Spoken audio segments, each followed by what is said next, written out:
जय भीम दोस्तों। मेरा नाम है राकेश और आप देख रहे हैं इन्वेंट माई सेल्फ। दोस्तों, आजकल एक बहुत ज़्यादा आपको देखने को मिलेगा, सुनने को मिलेगा, एक नारा चल रहा है, गर्व से कहो हम हिंदू हैं। और कुछ बाबा लोग हैं जो गर्व से ये भी कहते हैं कि हम इस देश को हिंदू राष्ट्र बनाएंगे। तो उन लोगों से मैं एक बात कहना चाहता हूँ या एक सवाल पूछना चाहता हूँ। मैं उनसे पूछना चाहता हूँ कि क्या वाकई गर्व से कहने वाली बात है कि हम हिंदू हैं? अगर हम गर्व से कह सकते हैं तो पहले इसकी रियलिटी भी समझनी पड़ेगी हमें कि हम जो गर्व से कह भी सकते हैं या नहीं कह सकते हैं।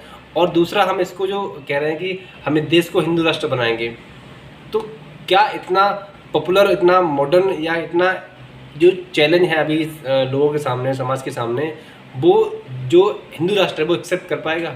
उसके लिए वो रेडी है या नहीं है? उसकी क्या तैयारियां हैं या क्या तैयारियां अतीत में थीं? क्या डिसिप्लिन थे, क्या उन्होंने रूल्स रेगुलेशन थे? इन सबको हमें समझना पड़ेगा स्टेप बाय स्टेप।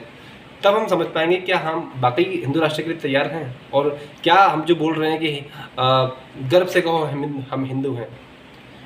तो मैं आपको थोड़ा सा ब्रीफ में तो नहीं, शॉर्ट में आपको 2 मिनट में कुछ समझाने की कोशिश करूँगा।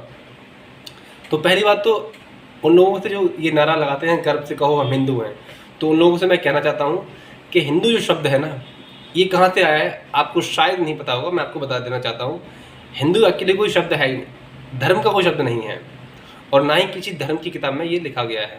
चाहे आपके वेद हो, पुराण हो, उपनिषद हो, गीता हो, कुछ भी हो, किसी में ये शब्द का इस्तेमाल नहीं हुआ है। आप चाहे तो उठा के देख सकते हैं।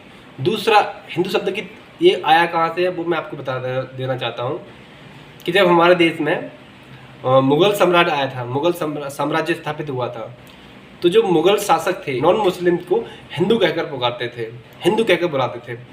और फारसी में ये शब्द जो है फारसी का है, और फारसी में हिंदू का मतलब होता है काफिर, चोर उचक्का, काले, गुलाम लोग, हिंदू।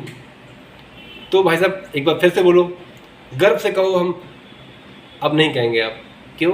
क्योंकि आपको उसकी असलियत मालूम पड़ गई है। तो ये एक तरह से एक गाली है हिंदू को। और इसके अलावा मैं आपको और बताना चाहता हूँ कि हिंदी, हिंदू, हिंदुस्तान, हिंदी, हिंदू, हिंदुस्तान, ये चारों वर्ड ही आपको मुगल शासकों ने ही दिए हैं, है ना, जिस पे हम अपना राइट्स जमाए हुए हैं।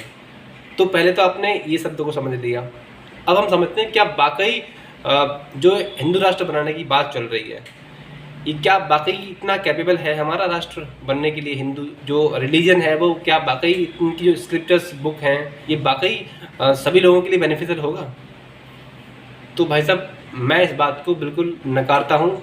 और जो लोग कहते हैं ना कि मैं देश को हिंदू राष्ट्र बनाना चाहता हूँ और गर्व से कहो हिंदू हैं, तो पहली बात तो गर्व से कहने वाली कोई बात नहीं है इसमें। दूसरा, मैं इसके बिल्कुल अगेंस्ट हूँ। अब इसको मैं तथ्य को पूरा साबित करूँ आपके सामने। पहली बात, हमारे इंडियन कॉन्स्टिट्यूशन में जो इक्वालिटी की बात की गई है वो धर्म के अकॉर्डिंग बिल्कुल भी नहीं है। अब इस बात को आपको समझना पड़ेगा और एक्सेप्ट भी करना पड़ेगा। जो लोग एक्सेप्ट नहीं करेंगे वो नहीं करें, कोई फ़र्क नहीं पड़ता, लेकिन एक्चुअली में क्या है इसको आपको समझना पड़ेगा।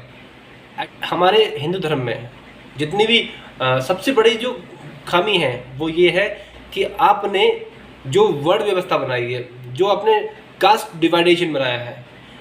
पहली बात, इंसान का जो हक होता है वो हर चीज़ पे बराबर का, हवा, पानी, ऑक्सीजन और धूप तक हर इंसान बराबर चीज़ों की सहायता से ही जी पाता है, चाहे वो छोटी जाति का हो, बड़ा जाति का हो, या इंसान इस देश का हो, दूसरे देश का हो। लेकिन आपके धर्म ने क्या किया कि उसमें कास्ट सिस्टम बना करके, कास्ट कैटेगरी बना करके एक इंसान को ऊंच नीच की भावनाओं से भर दिया। आपने 4 वर्ड व्यवस्था बनाई, आपने 4 वर्ड बनाए, आपने सबसे प्रायोरिटी में 3 लोगों को रखा है, 3 कैटेगरी को रखा आपने, ब्राह्मण, क्षत्रिय, वैश्य, शूद्र, 4 कैटेगरी में आपने इस पूरी पॉपुलेशन को बांट दिया। और जो हाई कास्ट में आपने ब्राह्मण क्या करेगा कि भाई ये शिक्षा देने का काम करेगा, शिक्षा को बताने का काम करेगा, किसको क्या करना है, क्या नहीं करना है, राइट। दूसरा, आपने क्या किया कि जो क्षत्रिय थे उनको एक डिफेंस का काम दे दिया कि आप देखेंगे कि कौन क्या कर रहा है, कि कोई काम ठीक से कर रहा है, नहीं कर रहा है, इसके आपको मैनेज करना है। आप सिक्योरिटी का काम करेंगे, आप एक योद्धा का काम करेंगे, आप क्षत्रिय हैं तो आप भी हमारे बराबर के ही हैं। तीसरा, अब फाइनेंशियल फंडिंग कौन करेगा इन दोनों लोगों को, उसके लिए एक वर्ग बनाया और वो था आपका वैश्य वर्ग, इट मीन बनिया वर्ग। तो इन लोगों को अपने एक अलग राइट दे दिया कि भाई ये हमारे लिए एक ऐसा देश एक ऐसा कारोबार खड़ा करेंगे जिससे हम लोग सर्वाइव कर पाएँ।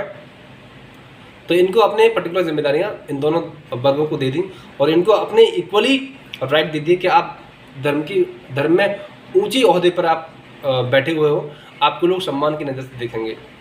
बाकी क्या किया आपने, जो आपका शूद्र लोग थे, जो शूद्र कैटेगरी थी, उनको आपने और मल्टीपल कास्ट्स में आपने डिवाइड कर दिया। छोटी बड़ी सैकड़ों 2-2.5 हज़ार से ज़्यादा आपने कास्ट बना के उनको और आपस में ही भिड़वा दिया कि ये छोटा, वो छोटा, ये धीमर, ये धानुक, ये लोधी, ये भंगी, ये चमार, ये जो भी है, मतलब छोटी मोटी जातियाँ, ये वाल्मीकि। और तो ऐसे करके आपने उनके अंदर जो भ्रम पैदा किया, अनटचेबिलिटी का, छुआछूत का और ऊंच नीच का, ये आपने अच्छा नहीं किया। और ये कहीं ना कहीं मानवता के लिए बहुत शर्म की बात है। ऐसा अगर हुआ आजकल, तो पहली दूसरी चीज़ ये थी कि आपने जो कास्ट बना के एक दूसरे के प्रति जो अनइक्वलिटी की भावना को पैदा किया है, ये हम बिल्कुल भी बर्दाश्त नहीं हो। क्या ऐसा ही आप देश बनाना चाहते हैं? क्या हिंदू राष्ट्र को ला करके यही एक देश बनाना चाहते हैं? यही पॉलिसी को आप अप्लाई करना चाहते हैं? दूसरी चीज़, आपने अगर हम बात करें इक्वालिटी की, तो इक्वालिटी हमें रही नहीं ना, क्योंकि एक समाज अलग हो गया, दूसरा समाज अलग हो गया, तो इक्वालिटी कहाँ रहेगी?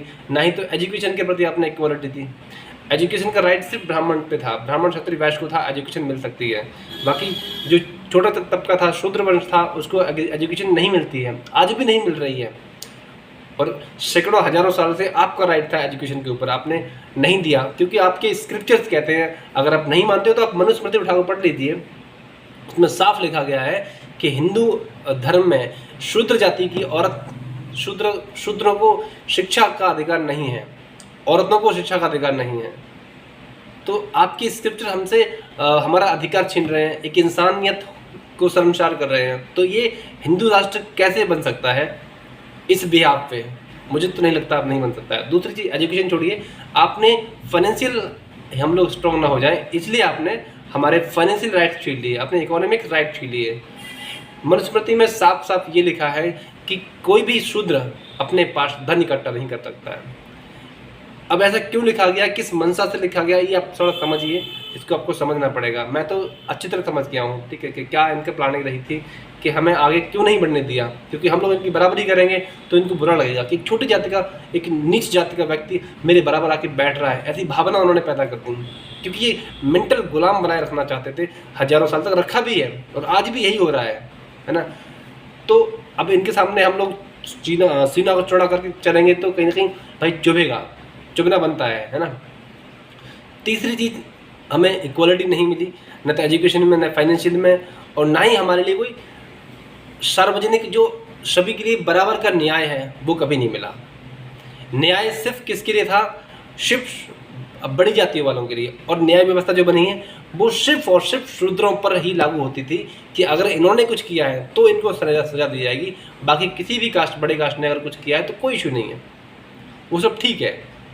अगर शूद्र ने गलती से वेद मंत्र सुन लिए या कोई लाइन पढ़ ली या किसी भगवान शिव या किसी का भी नाम ले लिया, गलती से उसने शिक्षा का एक शब्द सुन लिया, तो इसके कान में पिघलता हुआ शीशा डाला जाए, ऐसा इनका नियम था।